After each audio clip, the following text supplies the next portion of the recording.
2025వ సంవత్సరంలో సంపూర్ణ చంద్రగ్రహణం అండి. మనకి ఆల్రెడీ చంద్రగ్రహణాలన్నీ అయిపోయిన చివరి చంద్రగ్రహణం అన్నమాట. ముందు ఏర్పడిన చంద్రగ్రహణాలు ఏవి భారతదేశంలో ఎటువంటి ఎఫెక్ట్ లేదండి. కానీ ఈ సెప్టెంబర్ నెల 7వ తారీఖు ఆదివారం వస్తున్న చంద్రగ్రహణం మనకి సంపూర్ణ చంద్రగ్రహణం అయితే ఏర్పడుతుంది. మరి ఈ సంపూర్ణ చంద్రగ్రహణం ఏ సమయంలో ఏర్పడుతుంది, మరి గ్రహణ ప్రభావం ఎలా ఉంది, ఈ రాహుగ్రహస్థ చంద్రగ్రహణం అనేది ఏ రాశుల వారికి ఎఫెక్ట్ ఇస్తుంది, ఏ రాశుల వారికి శుభ ఫలితాలను ఇస్తుంది, ఏ రాశుల వారు ఎలాంటి పరిహారాలు పాటించాలి, అదేవిధంగా గర్భిణీ స్త్రీలు పాటించవలసిన నియమాలు ఏంటి, మరి గ్రహణ సమయంలో సూతకాల సమయం ఏంటి, ఇలాంటివన్నీ కూడా ఈ వీడియోలో చూద్దామండి. వీడియో స్కిప్ చేయకుండా వీడియో ఎండింగ్ వరకు చూడండి. చంద్రగ్రహణం సెప్టెంబర్ 7 ఆదివారం రాత్రి 9:58 ప్రారంభమై సెప్టెంబర్ 8 సోమవారం తెల్లవారితే 1:26 వరకు చంద్రగ్రహణం అనేది ఉంటుందండి. మరి ఈ చంద్రగ్రహణం మనకి రాత్రి 9:58 ప్రారంభమైన సంపూర్ణంగా చంద్రుడు రాత్రి 11:01 నుండి తెల్లవారితే 1:26 వరకు అయితే కనిపించడండి. సంపూర్ణంగా కనిపించిన సమయం అయితే అది సూతకాల సమయం సెప్టెంబర్ 7 ఆదివారం మధ్యాహ్నం 12:19 నుండి రాత్రి 1:26 వరకు ఇది సూతకాల సమయం అండి. ఈ సమయంలో మనము ఎటువంటి పూజలు కానీ ఇలాంటివి ఏమీ చేయకూడదు. ప్లస్ ఈ సమయంలో పాటించవలసిన నియమాలు ఏంటనేవి ఇప్పుడు చూద్దాము. మరియు మనకైతే ఈ గ్రహణం అనేది ప్రత్యేకంగా శతభిష నక్షత్రం మరియు పూర్వభద్ర నక్షత్రం ఈ 2 నక్షత్రాల సమయంలో ఏర్పడుతుందండి. ఈ 2 నక్షత్రాలు ఉన్న రాశి కుంభరాశి కాబట్టి ఎక్కువ ప్రభావం ఈ రాశికి అయితే ఉంటుందండి. అందుకని ఈ కుంభరాశి వారు మరియు సింహరాశికి కూడా ఎఫెక్ట్ అనేది ఎక్కువగా ఉంటుంది. ఈ 2 రాశుల వారు ఈ గ్రహణం అనేది చూడకుండా ఉంటేనే మంచిది. ప్రత్యేకించి ఈ 2 రాశుల వారికి కూడా ప్రతికూల ప్రభావం ఉంది.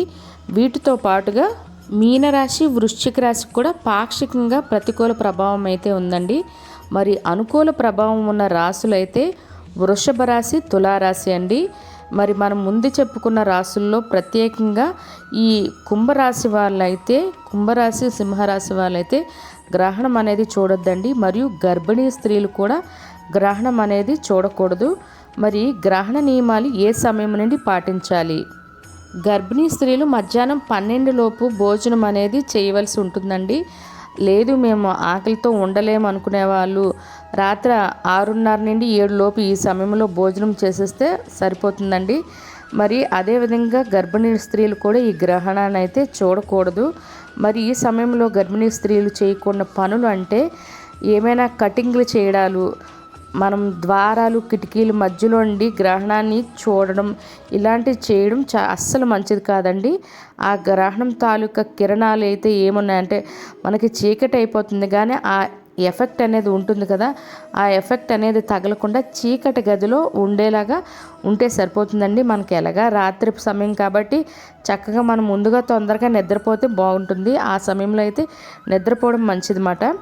మరుసటి రోజు మామూలుగానే ఇంటిని మొత్తం శుభ్రం చేసుకొని ఈ గ్రహణం ఎఫెక్ట్ ఉన్న రాశులు ఎవరైతే ఉన్నారో శివాభిషేకం చేయించుకొని ప్రత్యేకంగా చంద్రుడి ప్రతిమలు ఉంటాయండి. అలాంటివి మనము దానం చేసిన బ్రాహ్మణునికి మరియు 1 కేజీన్నర బియ్యము మినుములు దానం చేసిన చాలా మంచిదండి. మరియు అదేవిధంగా కొబ్బరి చెక్క ఉంటుంది కదండి, అది కూడా దానం చేస్తే ఇంకా మంచిదన్నమాట. ఇలాంటివన్నీ చేయడం వల్ల మనకి గ్రహణం ఎఫెక్ట్ అయితే ఏమున్నాయో ఈ రాశుల వారికి తొలగిపోతుంది. అదేవిధంగా గర్భిణీ స్త్రీలు కూడా ఈ నియమాలు అయితే పాటించాలండి. మరి అదేవిధంగా మనం తినే ఆహార పదార్థాల్లో నిలవ పచ్చళ్ళు ఇలాంటివి ఏమైతే ఉన్నాయో మరి తాగే నీటిలో వాటన్నిటిలో దర్భలు అయితే ఉదయం 11, 10:30 లోపు వేసుకోవాల్సి ఉంటుంది.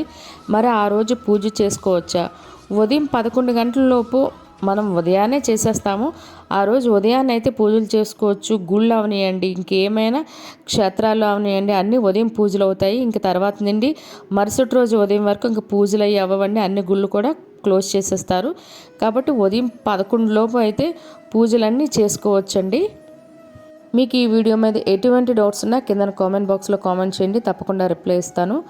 మరి మీకు వీడియో నచ్చితే లైక్ చేసి సబ్స్క్రైబ్ చేయండి. మరలా మరొక కొత్త వీడియోతో కలుద్దాం. ధన్యవాదములు.